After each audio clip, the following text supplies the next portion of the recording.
me and the audience understand what we're talking about when we're talking about the Israel lobby, because in this discourse one has trouble because of the history of anti-Semitism, but you're pretty careful in your wording, and I want to go over that. What is the lobby? Well, our argument is, Harry, that the lobby is a loose coalition of individuals and groups who work actively to push American foreign policy in a pro-Israel direction. Now, we're not arguing that they're pushing American foreign policy in a direction that favors Israel and does damage to the United States. We believe that the policies that they're advocating, the individuals and groups in the lobby, are ones that they believe are good for the United States and good for Israel. We disagree with that on both counts, but that's what they believe.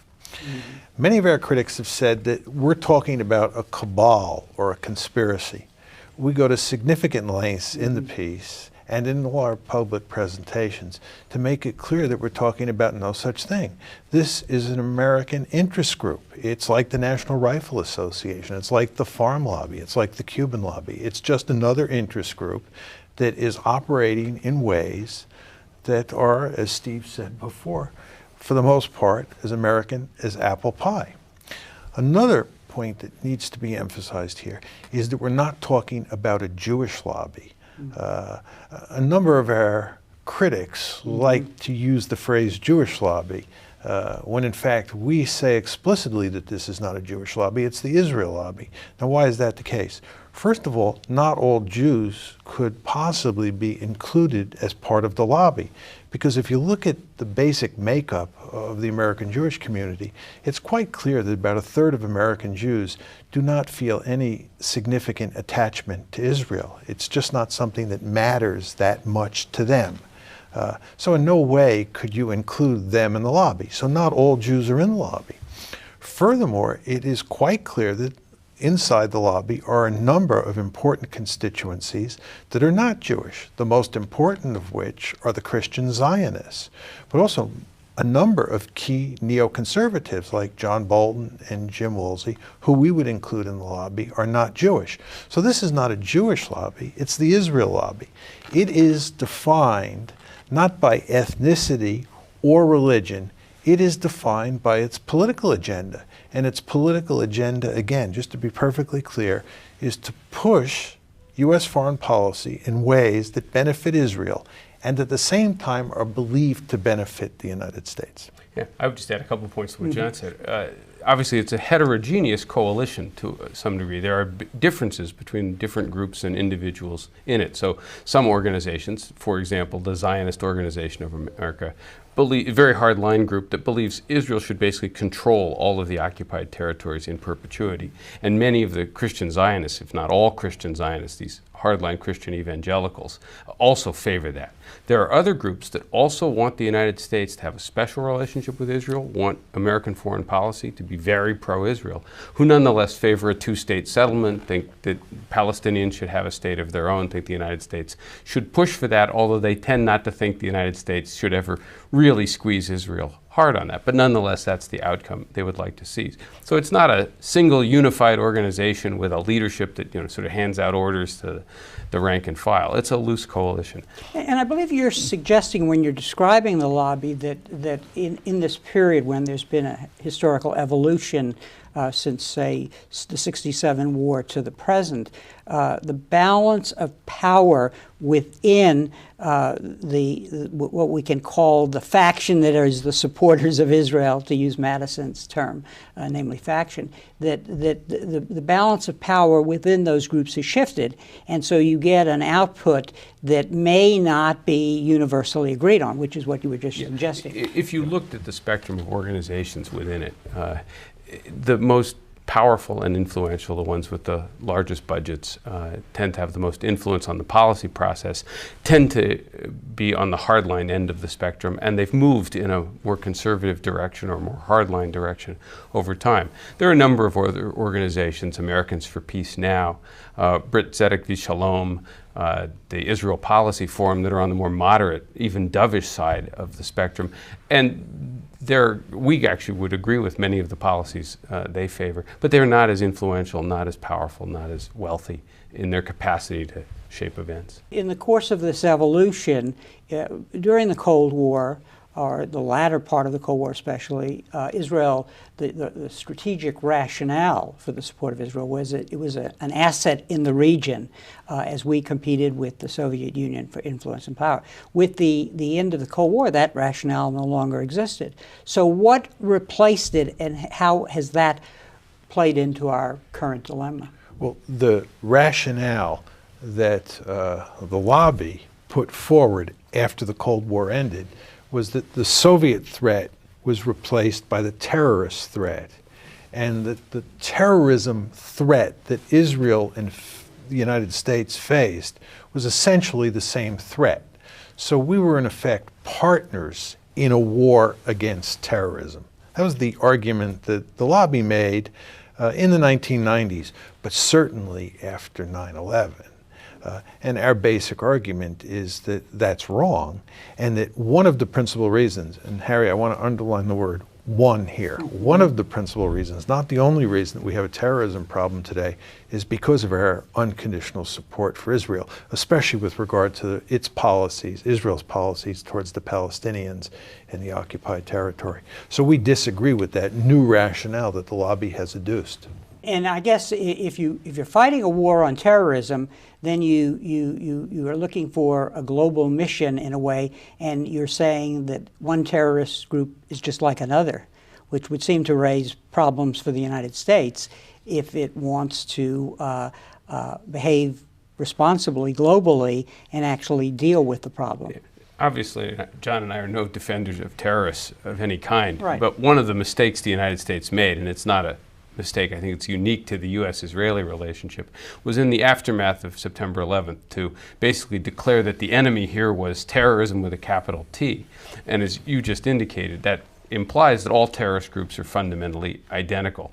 The fact is that terrorism is not a single movement or a single organization. It's just a tactic that many different groups of many different political stripes have used throughout history. And some terrorist organizations in the past, in fact, got help from the United States because we favored their objectives. And of course, many people have pointed out, the original Zionist mission included Zionist terrorists who used traditional terrorist methods against the British when they were trying to carve out their own state in Palestine. Two of whom became prime minister. Yeah, two of whom ultimately became prime minister. So again, terrorism is not the enemy. There may be states, movements, groups whose objectives are hostile to ours and who try to attack the United States, and obviously are a problem for us. But it was a mistake that we made to try and view this all as one single undifferentiated problem.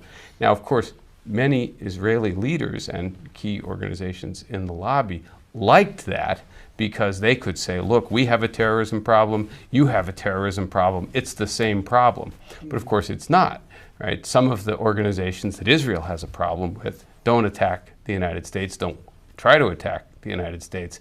And that raises then the question of what's the best way of dealing with each individual terrorist organization through some combination of, offensive action, but also attempting to try and find political solutions that would make them less influential, less powerful, or might in some cases cause them to put down their arms and abandon those tactics the same way that the original Zionists did once they got their own state. I sometimes think that we use labels. We say Israel, but we're in a way talking about factions within Israel. We say the United States, but we're talking about a faction in the national security bureaucracy and so on. And it seems that we get alliances across international boundaries in this age of globalization, which then creates labels that don't actually help us understand the problem. I think that's sometimes the case, but what do you have in mind in particular here? Well, I think you cite, for example, cases where former heads of security apparatus in Israel have criticized the policies of Israel toward the occupation. In the United States, It's not clear that if had there been a different administration after 9/11, if the neoconservatives hadn't been so influential, then our policies might have taken an entirely different course. Yeah. And so so in this moment in time, you get agreement across boundaries, and you get a powerful output that appears to be much broader than it may in fact be. Yeah. Just 2 quick points on this. One is, I do believe, we can never be certain, but I do believe that if Al Gore had been elected president in 2000, that in the wake of 9/11, Some would say he was elected president. Yes, that's a different program. That's right. Yeah. but if he had been the president after 9/11, that we would not have attacked Iraq, because as you know, Al Gore was an adamant opponent of the war in Iraq, as were Steve and I. But I believe that's correct, that we would not have attacked Iraq. So I agree with you there. But with regard to Israel itself, a good example to support your point is that there are a very large number of individuals inside the national security establishment in Israel who believe that Israel should cut a deal with Syria over the Golan Heights for the purpose of splitting Syria from Iran and getting Syria to help Israel deal with the with the Hezbollah problem in Lebanon, and also just creating a peace agreement between Syria and Israel, much the way you have a peace agreement between Jordan and Israel, Egypt and Israel. So there are significant differences among Israeli elites on key policy issues. There's no question about that. And inside the United States, you have those differences too. Yeah, I think Harry was actually raising an even more interesting question, which is almost a theoretical question of how you conceive about foreign policy, which is, to what extent does foreign policy get shaped by what one might call transnational coalitions? And there's a literature on this that isn't about the Middle East, it's just a more general literature. And I do think when two countries become very closely intertwined, as the United States has been with Israel, and it has been with a number of its NATO allies, the British being the most obvious one, you obviously get channels of influence that run both ways between people who are one step down in bureaucracies, who are constantly working with each other and are going to try to influence each other's thinking in various ways, and can even invoke each other to try and gain political support back home, back in the bureaucracy. And I think we see a number of instances in U.S.-Israeli relations, in Anglo-American relations, where that sort of thing happens. And one of the points we've underscored in trying to write the book is that there's lots of aspects of this relationship that are both interesting but also of great importance for both countries. The problem is that nobody wants to talk about them. Yeah, and that is the great problem. The real danger here is we'll end up doing lots of things, and lots of people will think, this isn't so smart. We really shouldn't be doing this. But no one can bring it up out into the open and talk about it. And our basic view is, look, when countries start conducting foreign policy without being able to talk about it candidly, they're going to make mistakes every now and then, if not all the time, and not be able to correct those mistakes quickly enough. We think that's been a huge problem for the United States in its Middle East policy more generally. We also believe, of course, this has encouraged Israel to do a variety of things that were quite foolish as well, and that Israel would in fact be better off if we had a more open discussion in the United States about American policy and American support for Israel. And it should be emphasized that that open discussion does occur regularly in Israel. And if you read Haaretz on a daily basis in English, you see that very clearly. Absolutely, and not just Haaretz, other newspapers and media outlets in Israel, where there is a wide open debate and where you can say all sorts of things very similar to what we've said, and no one will condemn you, and certainly no one will accuse you of being an anti-Semite or anything like that. That happens all the time in Israel, but it doesn't happen very often here in the United States. If you were to look at the op-ed pages of all the major newspapers in the United States, you would find no equivalent to Akiva Elder, Gideon Levy, Amira Haas, and Bradley Burston, just to pick 4 examples of individuals who write regularly for Haaretz. We just don't have an open discourse on the editorial pages and the op-ed pages of our major newspapers about Israel, about its policies, and about the U.S.-Israeli relationship. In the end result of this, I believe, is that we do significant damage to U.S. interests and to Israeli interests.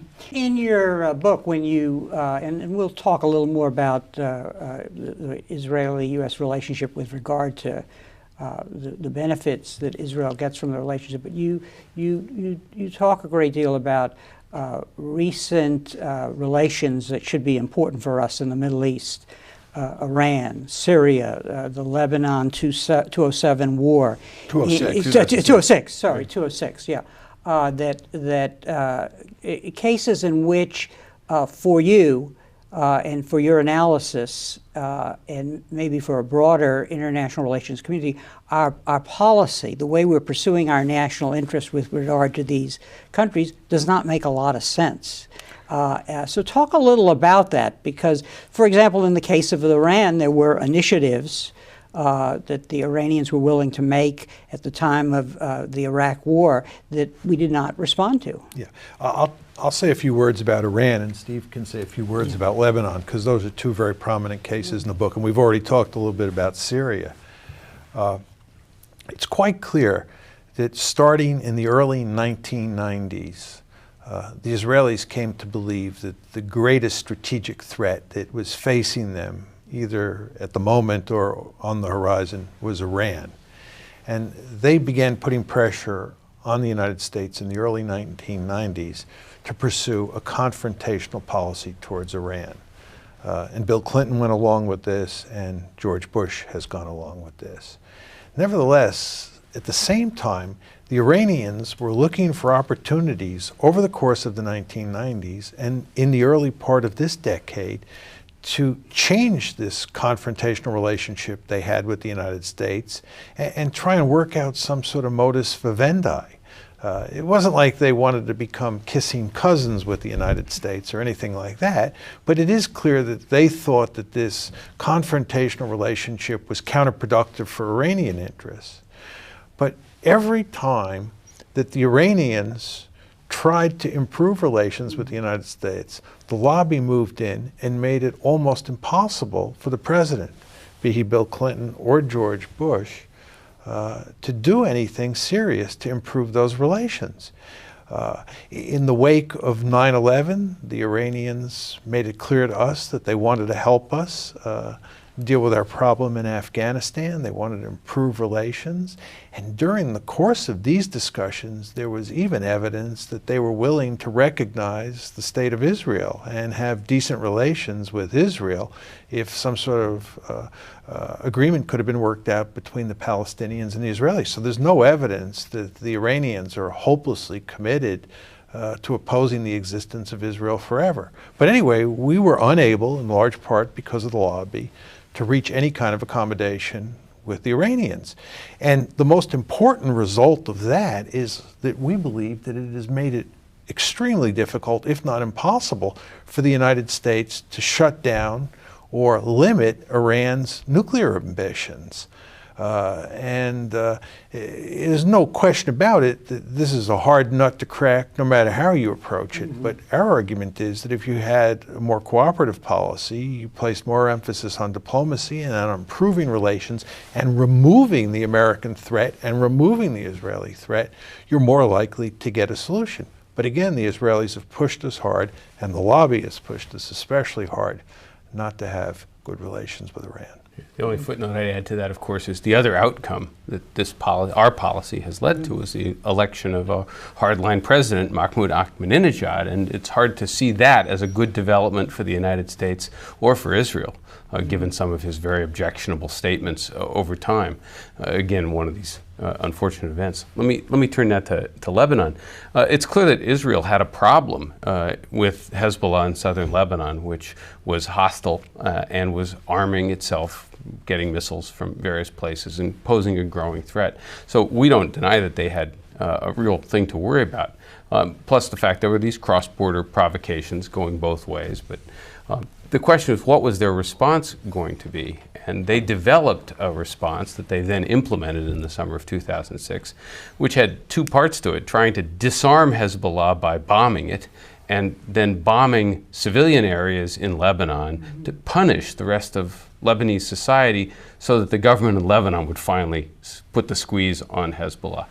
And this strategy was deeply misguided. Right? It was doomed to fail from the beginning. It was easy to anticipate that they weren't going to be able to accomplish their military objectives. And of course, punishing the rest of Lebanon for what Hezbollah was doing actually just made Hezbollah more popular. The problem was that the United States, because of the impact of the Israel lobby, was not in a position to tell the Israelis this was a stupid policy that wasn't going to work. And secondly, once the war started and then it was clear that the strategy wasn't working, the American government wasn't able to put pressure on Israel to get a ceasefire quickly, a ceasefire that, by the way, would have saved Israeli lives because Hezbollah was launching rockets into northern Israel. Instead, the American government, both the Bush administration and Congress, swung overwhelmingly behind Israel, delayed a ceasefire, and anyone who tried to raise questions about this, anyone like Human Rights Watch or Amnesty International that criticized Israel's disproportionate response, or a handful of congressmen who said that, really they thought Israel was kind of going overboard and threatening the democratic government in Lebanon. Anybody who said this was immediately slammed by key organizations in the lobby. The United States would have been a better friend to Israel if we had either pushed them to come up with a better response to Hezbollah, or if we had shut the war down as quickly as possible. That's what a good ally would have done. But because of the impact of the lobby, the United States was unable to be a good friend to Israel in that particular case. And that, again, damaged our image in the region, but it also, as many Israelis recognized, was a strategic disaster for them. Both of these cases bring to mind an argument that's made against you in your work, in the sense that what you're working with here is a reductionist notion of what is causing the behavior of the United States in both cases. That the Israel lobby is the tail that's wagging, the dog and so on. So I think just in a general way, we should address that problem, because we have American exceptionalism. We have, ideas about transforming the Middle East. We have nationalists. Chauvinistic nationalists like Cheney, and Rumsfeld, who aren't part of the lobby. So how do you answer people who say, sure, the lobby may have been a factor, in both of these cases, but it really wasn't the key factor. It was an element in the equation. But look, we have a president, he's elected by the people, we have a Congress and so on, and so we have to take these factors into account, the ideas, the institutions, and the personalities that are running the country. Well, 2 quick points. One is that in most of these cases, we're not arguing that the lobby was the only factor. Okay. This is most apparent in the Iraq War. A lot of people seem to think that we're saying that the lobby alone, or the lobby in Israel alone, caused the Iraq War. Nothing could be further from the truth. Our argument is that the lobby and Israel were 2 major driving forces behind the war. By themselves, they could not have made the war happen. But we believe that in their absence, in other words, if the lobby in Israel had not been pushing for the war, we would not have had the war. So we stay away from monocausal arguments, even though we're often accused of this by our critics. But to get to the nitty-gritty of your question, Harry, I think that what you have to do is you have to take every case and you have to get inside the case and you have to look at what happened. And what we have to do is bring to bear evidence that shows that a particular president or a particular set of policymakers were pushing American policy in one direction, and it appeared to be headed in that direction, and then the lobby weighed in and pushed it back in the other direction. And if we can't provide evidence to support those kinds of arguments, then we're not going to carry the day. Just to give you one example of where I think this happens, we show, I think quite clearly, that in the spring of 2002, this is April 2002, shortly after Ariel Sharon had ordered the Israeli Defense Forces, the IDF, to reoccupy Palestinian lands that had been given over to Arafat as a result of the Oslo peace process, President Bush told Sharon in no uncertain terms that he had to get out of those areas immediately. And Condi Rice repeated that message to Ariel Sharon. What we then show is that the lobby moved in and in effect humiliated George Bush forced him to back off, and actually say at the White House shortly thereafter that Ariel Sharon was a man of peace. So I think that what we did in that case is we showed that it was really the lobby that had turned Bush around on this issue, and that Bush actually understood at the time that what the Israelis were doing as a result of Operation Defensive Shield was not good for the United States. But he couldn't act on that belief because of the power of the lobby. I want to take his question in a slightly different direction. I mean, I think that that context does matter here. John referred to the Iraq War. The context post-September 11th was clearly critical. The United States is in this very unusual position where we have enormous power in the world. We're militarily very confident. We've won a series of wars quite handily going back to the first Gulf War. So there was never any real doubt that if we wanted to oust Saddam Hussein, we could do it. Vietnam is behind us. Yeah, Vietnam is behind us, and it was just clear that the military task of toppling him was not beyond our capabilities. Running Iraq, of course, was a separate matter, but getting rid of Saddam, we all knew we could do. And third, we were very scared after September 11th. The whole Middle East seemed potentially dangerous. Something had to be done about this terrorist problem, weapons of mass destruction. You know, it was very easy to work the American people into a state of real fear. That's all strategic context that then allowed key individuals and key groups in the lobby to sell a particular approach to that problem that they would not have been able to sell in other circumstances. I would add one other point to this. The United States is an incredibly wealthy and powerful country.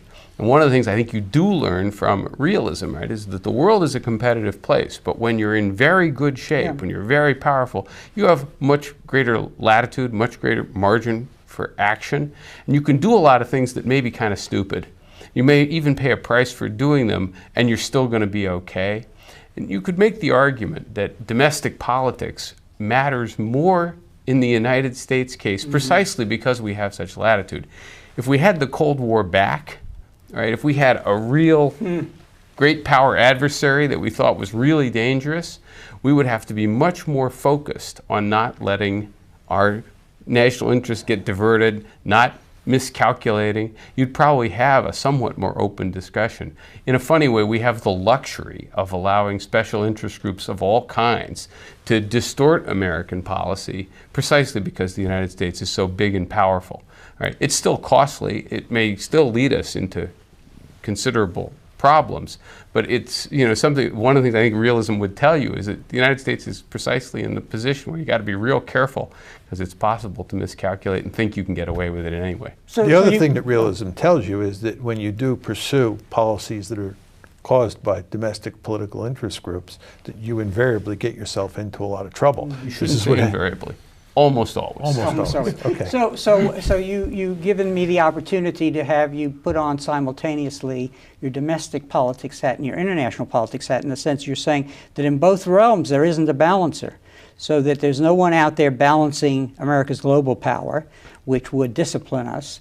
And on the other hand, domestically, what I'm hearing you say is that what happens with interest group politics and foreign policy is there's really only one interest group voice, and it's not being balanced. On this particular issue, that's right. It's not that there aren't countervailing forces within American domestic politics. There are Arab American groups that try to lobby. You could argue there are peace groups, for example, that are sometimes very critical of what Israel has done or critical of unconditional support. But if you look at the balance of power internally between the various groups in the Israel lobby and what you might put as the countervailing forces, it's overwhelmingly on one side. Just to give you one, sort of fact on this, between 1992 and 2005, pro-Israel political action committees gave about $55 million to campaign or to candidates for office in American elections, congressional and presidential elections. Arab American groups in that same period, 92 to 2005, gave 800,000. So it's 55 million versus 800,000. That's not the only fact you could point to, but it suggests what the balance of power is. It is often said, of course, well, what about the oil lobby and what about the Saudi lobby? These, on foreign policy issues, are just nowhere near as powerful. We talk about this at some length in the book. Oil companies are very energetic. There is an oil lobby out there. They do a lot of work in Washington, but it's mostly on domestic politics, environmental regulations, tax policy, drilling rights, things like that. The bread and butter of what drives an oil company or an energy company. On foreign policy, they tend not to be very energetically engaged. And this is why the former legislative director of AIPAC, a man named Douglas Bloomfield, told BBC News in 2003, AIPAC has one great advantage. We really don't have any competition. That's probably overstating it just a little bit, but it captures the essence of the imbalance of power inside the United States. We can't cover everything, but you identify, and I wanted to just mention this, how the lobby works and its impact is felt. And you say constraining what presidents are willing to contemplate, forcing them to take steps they might otherwise avoid, making it harder to sustain initiatives that the groups oppose, shaping perception so that key officials will willingly favor the policies that these interest groups are pushing. So this is phenomena common to all interest groups, and what you're saying, it's very powerful in the case of Middle East policy. Well, let me explain basically how the lobby operates. It pursues two strategies. The first is to influence the policy-making process, and the second is to shape, to dominate the discourse about Israel in the United States in ways that make the Israelis look like the good guys, the Arabs look like the bad guys, and make Americans think that the wise policy is to support Israel unconditionally. But just to say a few words about the first strategy, which is to dominate or to influence the making of policy. You talked mainly about how the lobby influences the executive branch, the president and his advisors, and of course they do that very well. Where the lobby has its greatest influence is actually on Capitol Hill. The lobby is very effective at going up there and putting pressure on congressmen and congresswomen and senators to support policies that are pro-Israel.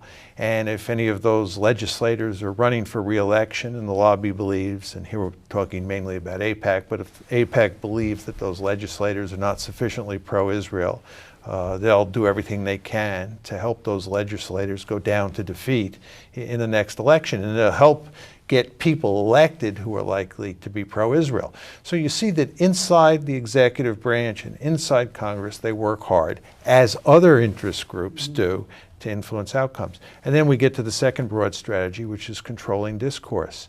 There are a lot of people in the media who are naturally sympathetic to Israel. Someone like William Safire, who wrote for the New York Times, didn't need any encouragement from AIPAC or the Conference of Presidents of major Jewish organizations to be pro-Israel. He was naturally quite pro-Israel. And by that you mean that's where his ideas about national interest were. You're not suggesting anything? Yeah. He would see the interests of the two countries as essentially identical. And tended to favor rather hardline Israeli policies and a very hard-edged American approach towards the Middle East. But what the lobby does is it goes to considerable lengths to make sure that other op-ed columnists and editorial writers don't say things that are hostile to Israel or hostile to the U.S.-Israeli relationship. If somebody writes an editorial that's deeply critical of Israel, if it was the Los Angeles Times or the New York Times, you can rest assured that a bevy of organizations like CAMRA would write letters and generate email and letter writing campaigns and so forth and so on. Telephone calls would come. And furthermore, the lobby goes to considerable lengths to try and influence the discourse on university campuses. After 2002, when there was a bevy of criticisms against Israel on campuses, they went to great lengths to what they call take back the campuses. So basically what the lobby does is try to control try to influence the policymaking process as much as possible and to create a situation where the discourse is as pro-Israel as possible. And they do a very good job at it. And as you've said, though, this is as American as apple pie insofar as its interest group behavior. Yeah. That's right.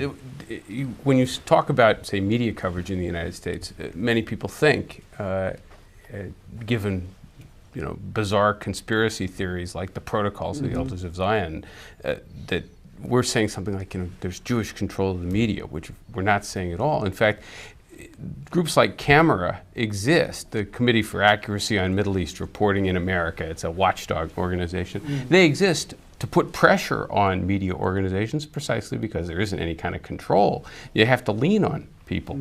Just last month, CNN broadcast a documentary that compared Christian, Muslim, and Jewish fundamentalism. Christiana Amanpour was the anchor. And it 3 separate episodes, one on Jewish fundamentalists, Christian fundamentalists, and then one on Muslim fundamentalists.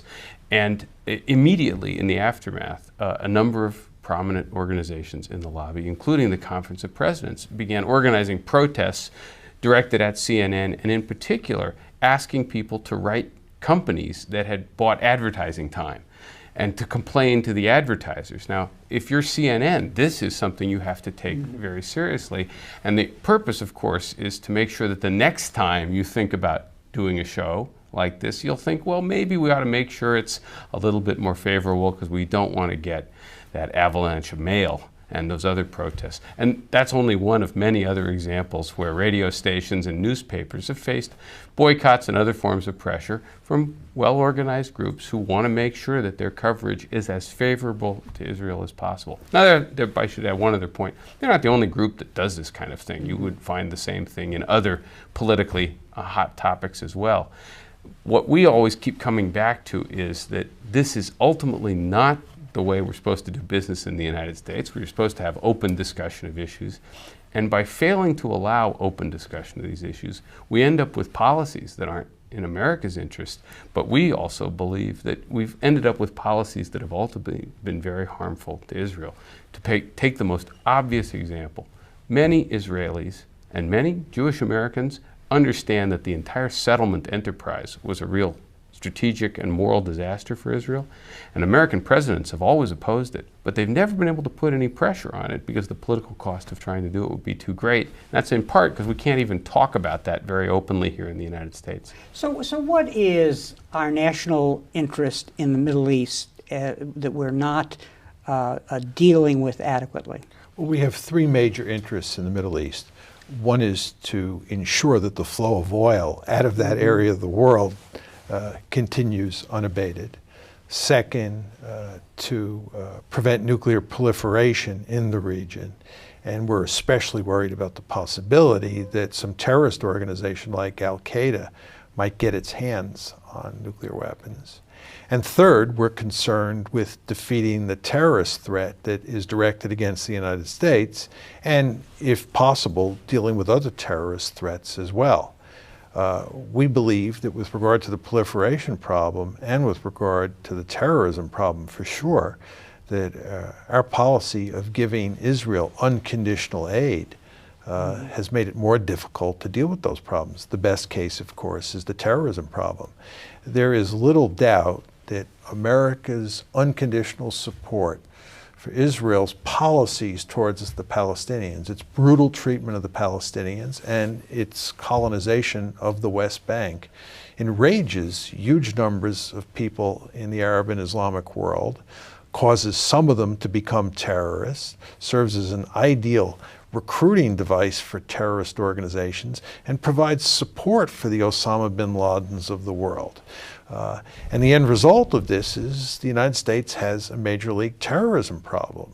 And it's not driven, that terrorism problem is not driven simply by American support for Israel's policies towards the Palestinians, but it is driven in good part by that.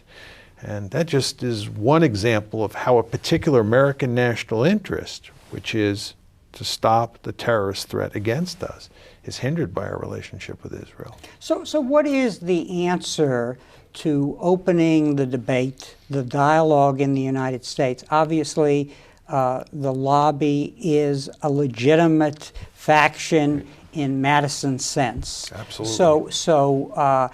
So how do we proceed, you know, in the case of a group that has done a very good job of following what our system is about? Well, our contribution to this is to write a book that, among other things, I can show the book in a minute. write a book to try and open this up. And one of the themes that we strike in the conclusion of the book is to hope that many people in the United States who feel an attachment to Israel and a commitment to it in some way will think more and start talking more openly among themselves. As John said a while back, if the key organizations in the lobby were pushing a different set of policies, we would have no objection, and we think that would be much better for Israel as well. Our basic view on the U.S.-Israeli relationship, of course, is that the United States should be treating Israel like a normal country, right? That we should treat it the way we treat other democracies. We should back them when they do things that we think are good, and we should oppose them and be willing to withdraw support if they're doing things that we don't think are in our interest. We should, again, treat it like a normal country. We're not talking for abandoning Israel or anything like that. We're talking about, again, treating it as a country that's a successful, normal democracy. And the only way to have that begin to be American policy, we believe, is for all Americans to start talking about this more openly, and for people not to treat this as a taboo that you can't bring up and have a policy debate the same way we would debate our policy towards Japan, our relationship with China, what we're doing in Latin America, or any other part of the world. I was just going to say one key point, Harry, and we've touched on this before, but it can't be emphasized enough, is that states make mistakes. States, whether you're talking about the United States or Israel or Britain, Germany, you pick your country, those states occasionally pursue foolish policies. They're not omniscient. They're not omniscient. And therefore, it's very good to have open and freewheeling debates where critics are allowed to take out after the policy of the day, because it may avoid a disaster, number one, or number two, if you get into a disaster situation, it may help you figure out a smart way to get out of it. But open debate is a good thing. But what we have in the case of the U.S.-Israeli relationship is a situation where it is very difficult to have a meaningful debate without those people who criticize Israel and the United States for its support for certain Israeli policies being called anti-Semites. Which is, by the way, why you see the presidential candidates in the current election having such a lively debate on U.S. policy towards Israel. The largest recipient of American foreign aid, $500 per Israeli per year, and yet there's no discussion, even though all of them recognize that American Middle East policy has gone badly off the rails. They all kind of agree on that, and they have different prescriptions. But the one item that, of course, is never questioned is the special relationship. And that suggests that there's something getting in the way of an open discussion. Given all the other things the presidential candidates disagree on, it is kind of surprising that they don't ever disagree on that. We just have a few minutes left. One last question. Brief answers.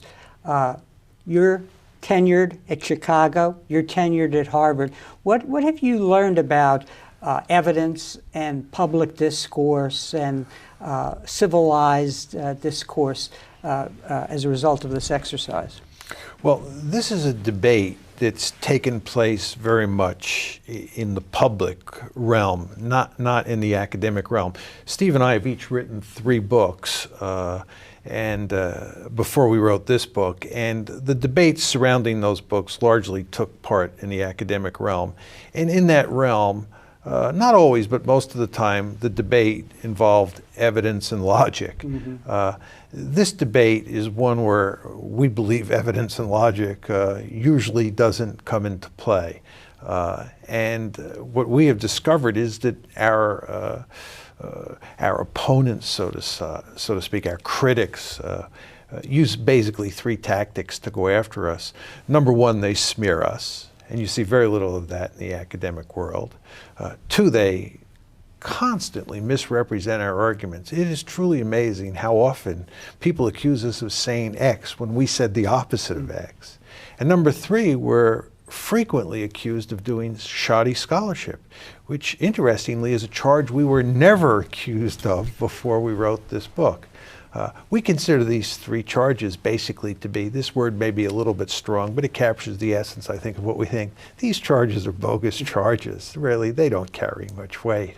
But nevertheless, they're leveled at us all the time, and we're forced to constantly deal with them instead of being in a position where we can deal with the substance of the book. I'd say just a couple of things quickly. First of all, this whole issue is sometimes discussed as a sort of Jewish versus non-Jewish issue. One of the things that I've learned about this, of course, that's the wrong way to think about it, because of course you have Jewish Americans and non-Jewish Americans on all sides of this issue. That's one thing that's become clear. The second thing is leaving aside some of our more prominent critics, who are often, unfortunately, rather visible in mainstream media circles. But leaving aside that, I've been struck by how the vast majority of people that I deal with, not everyone, but the vast majority, welcome this discussion. Even the people who may have some disagreements with some of what we've written think it actually is something that ought to get out there and ought to get talked about. I think our correspondence is sort of 80% favorable, some of it very, very favorable. So I've actually been struck by how I think most Americans, and by the way, public opinion polls would bear this out, most Americans don't want the United States to give any country, including Israel, unconditional support, and they welcome an open and civil debate on this and many other topics. And again, we hope that that's the ultimate outcome of the book. On that note, I want to thank you both for taking the time. We could have gone on for several hours, but the program is 1 hour. And let me show your book again, The Israel Lobby and U.S. Foreign Policy.